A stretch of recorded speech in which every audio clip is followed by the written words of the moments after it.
Hello, Patreons. This is a video regarding Cancer.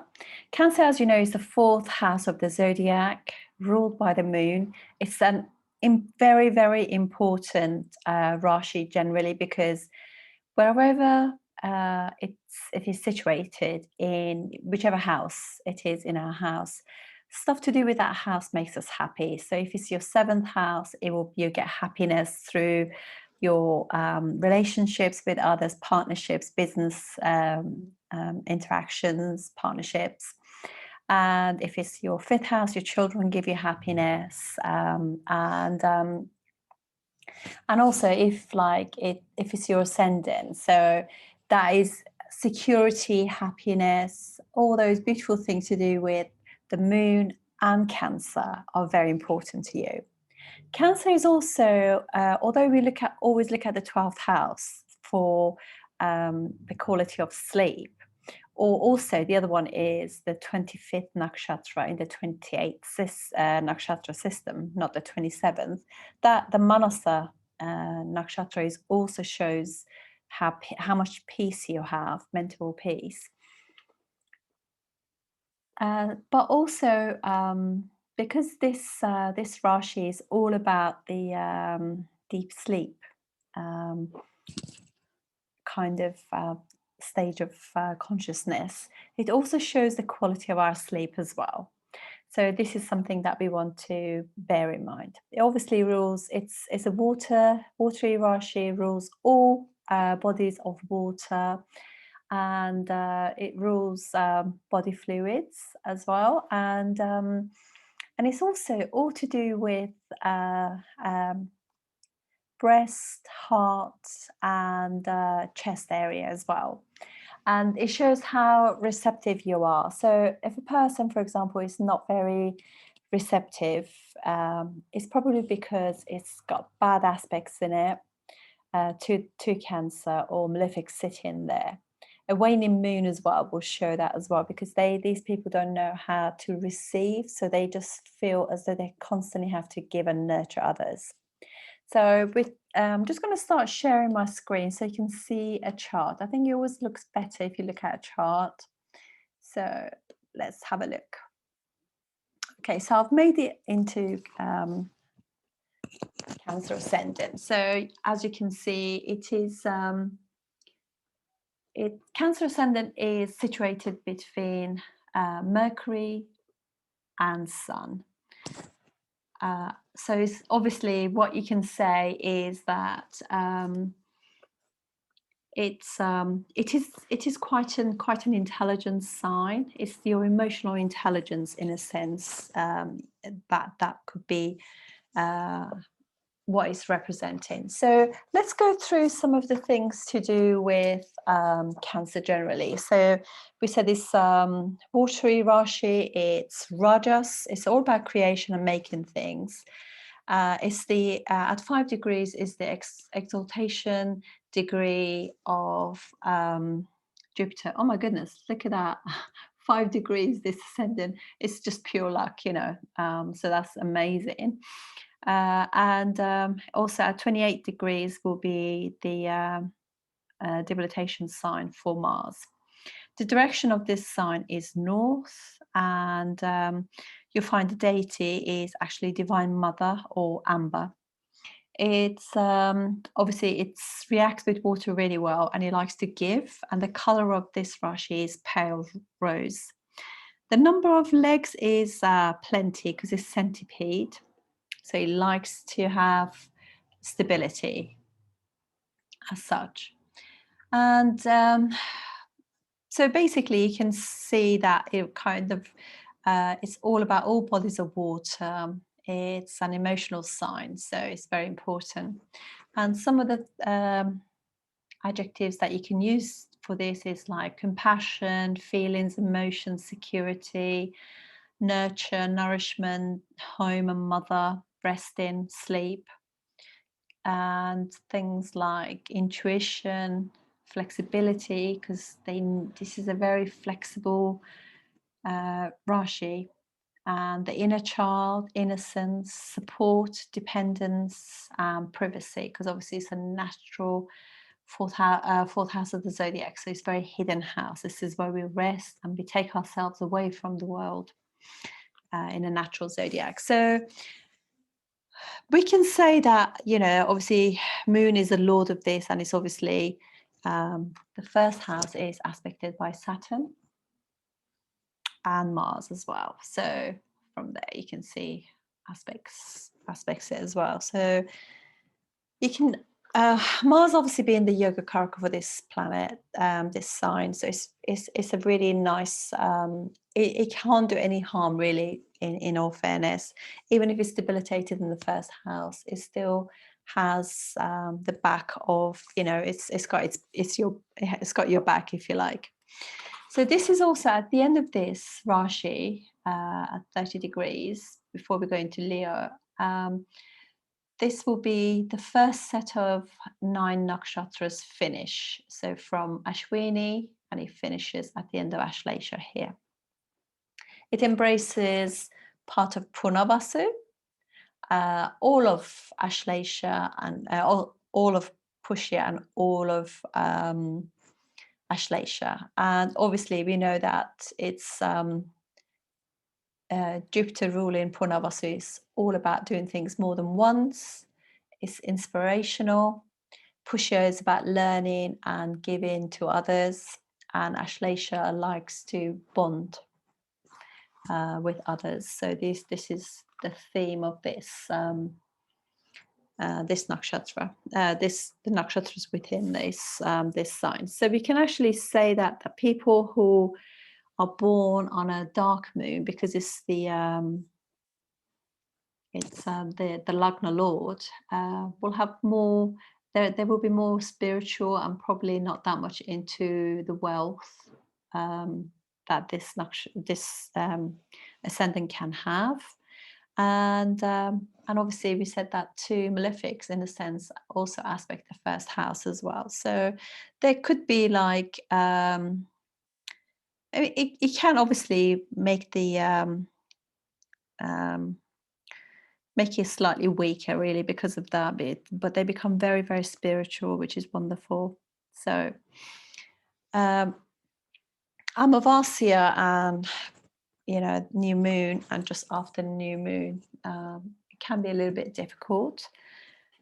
So the second house is ruled by the sun.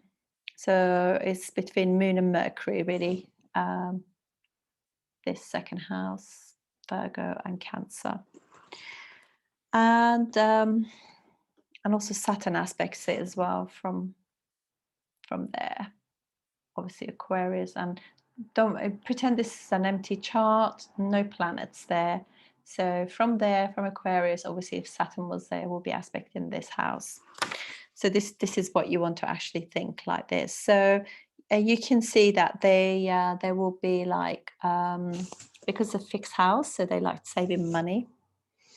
And but because it's also second house aspected by Saturn, and it's also a malefic house ruler as well, there could also be like issues with marital happiness in a sense because of that. And there could also be issues generally if they have Mercury and Sun together, because Mercury for this Lagna is not a very good planet. It rules the 3rd house and the 12th house. So naturally, when there is a connection between the 12th house ruler and the 2nd house ruler, so Sun Mercury, can be a little bit difficult for Cancer ascendants because it could obviously affect their wealth in that sense. But they are generally independent, truthful, and honest people, and they do often tend to not have as much happiness in sort of relationships as they hope for, really. So they got to really set boundaries in place and get to know what sort of things are actually acceptable to them. So that's but obviously we know that Sun and Mercury gives you intellect and intelligence as well. So that combination. The 3rd house has Mercury as its ruler, obviously, and it's aspected by Jupiter. So they have brothers and sisters generally, and they do get on well. but obviously because Mars is the karaka for siblings, and Mercury and Mars are not friends, there could be some issues to this relationship or something like that. So it's worthwhile knowing that as well. And then if we just go on to the fourth house, obviously Venus rules fourth house, so they're very they have a kind heart. And this house is also aspected, it's between Mercury Rashi and Scorpio, which is Mars Rashi, and also aspected by Mars and also Saturn as well. So it's busy or house there. So it just means that generally there could be a break or delay in their completion of their education. But they do well eventually, and because you know, having the malefics actually aspect in it. And but generally speaking, you know, they can have issues with happiness and just peace generally, because of that reason. But obviously Venus is a benefic, and so it does help. But it really, in their chart, it's all in anybody's chart really, it's always better if Sun and Venus are not together, because Sun, Venus and Mercury travel together all the time. So if they share the same Rashi, or in degrees very close to each other, that can actually take some of the happiness of marriage, of mother, and all those kind of things to do with relationships can be taken away because of that. Sun always takes away something. There's always a sacrifice when it comes to Sun, and because these two planets, Venus and Sun, are really big enemies to each other, it can also be quite difficult.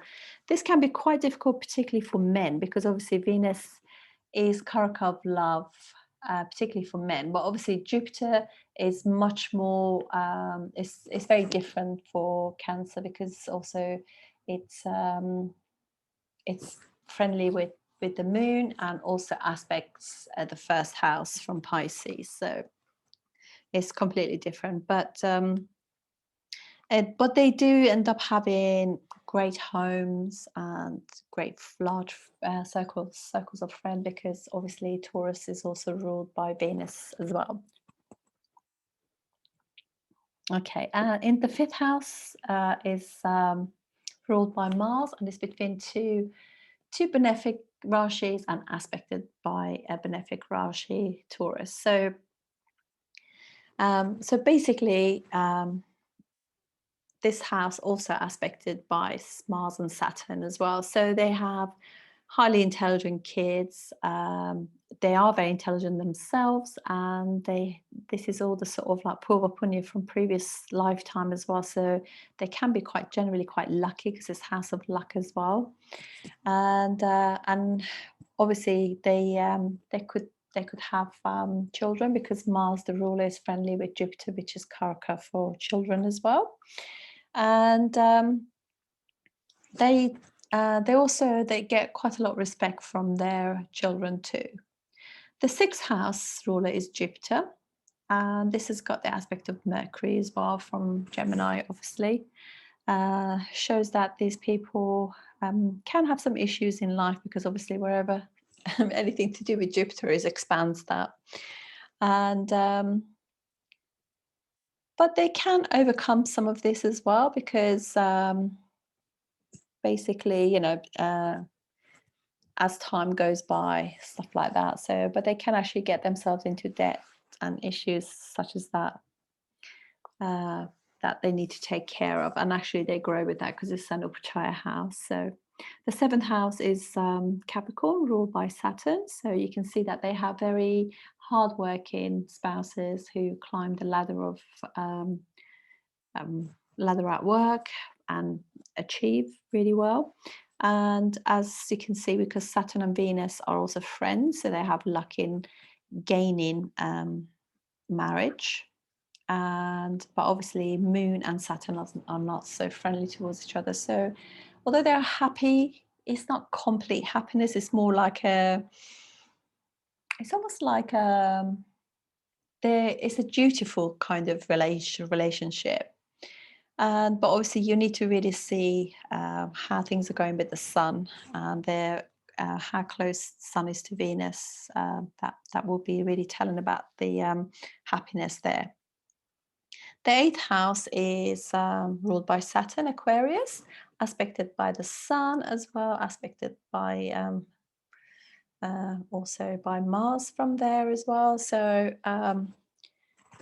you can see that basically the 8th house having, you know, this sort of like issues there with you know, sort of malefics aspect in it. You can actually see that this will be a house that will they will, you know, malefics work on that house, so it just means that they will have quite a long life.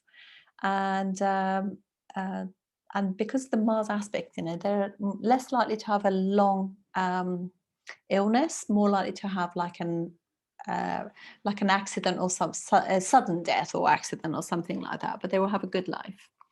And so 9th house is ruled by Jupiter, Pisces, and it's between Saturn and Mars houses, so it's actually hemmed, malefically hemmed. They can have issues with father, generally speaking, because also rules the 6th house. Jupiter does. However, it is also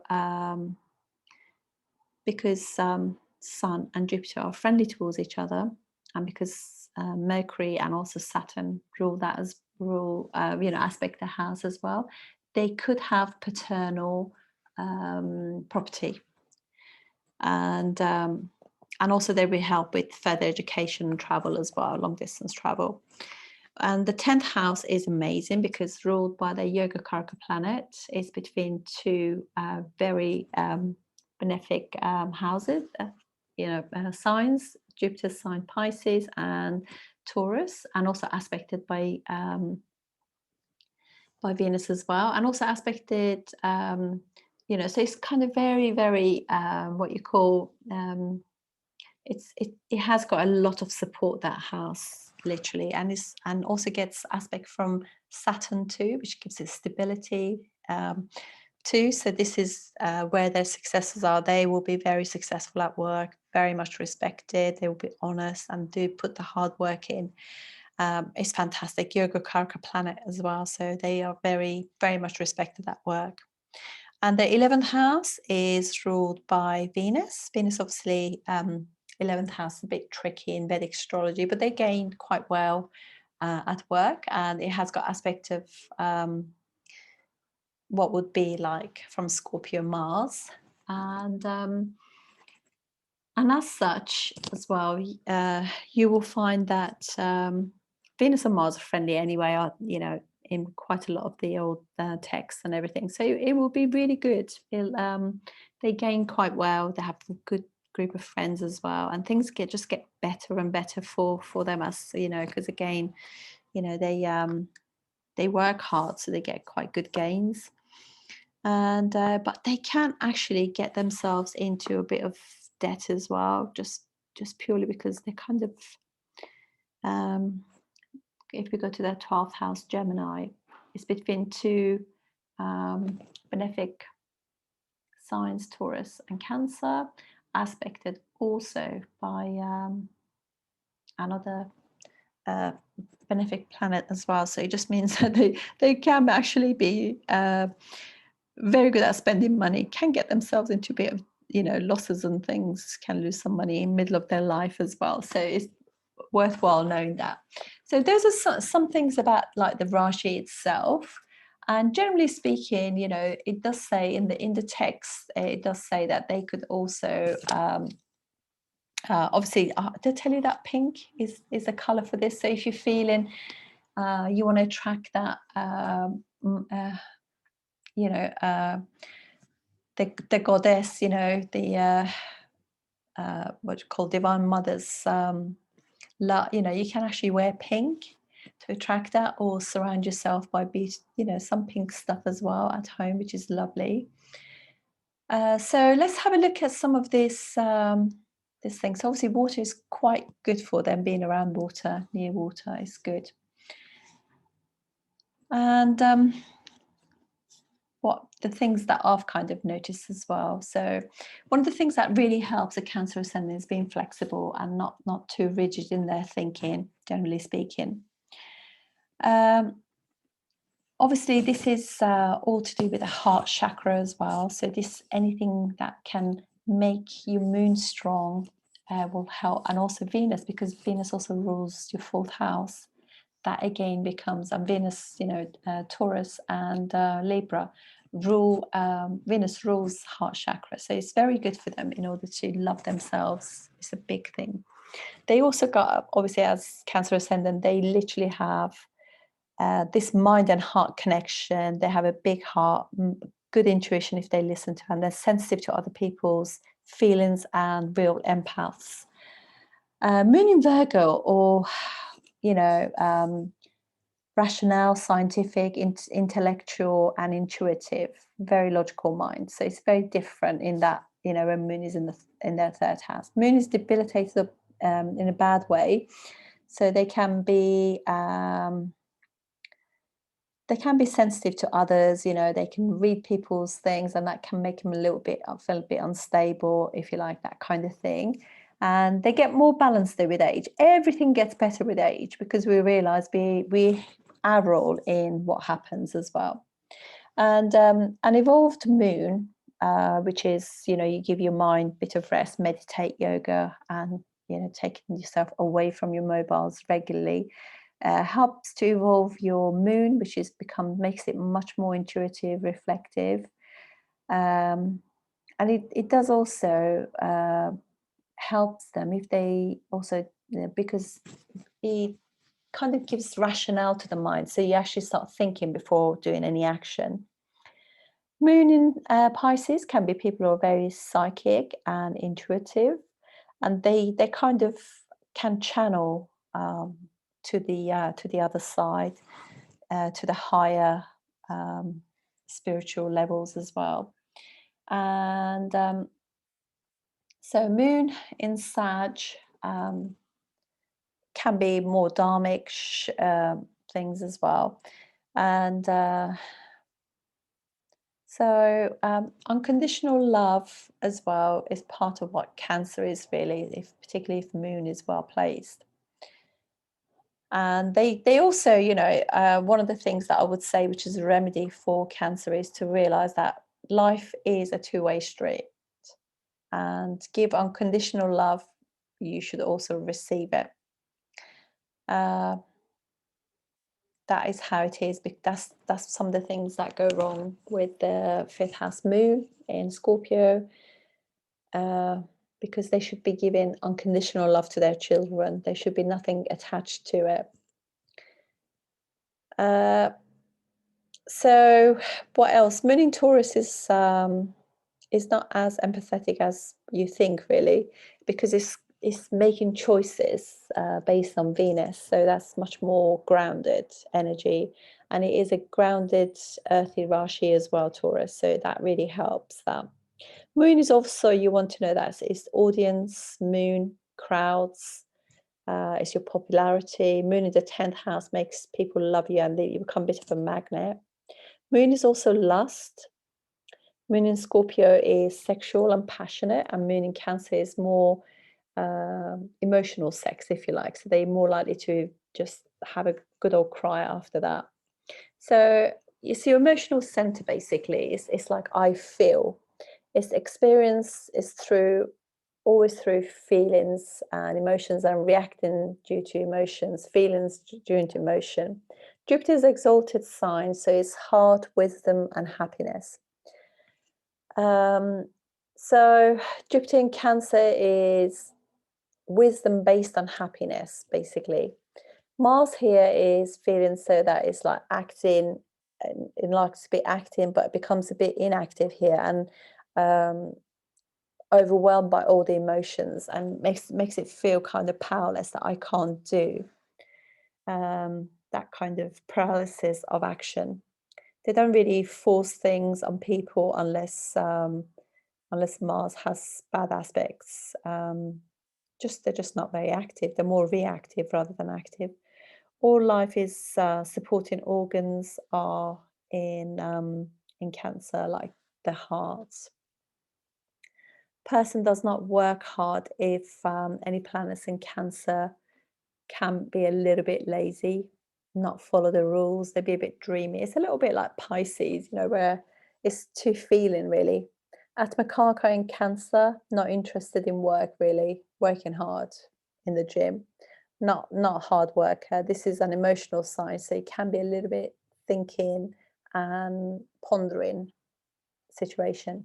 Any planet here will be a little bit like what it is in Pisces, just lazy. And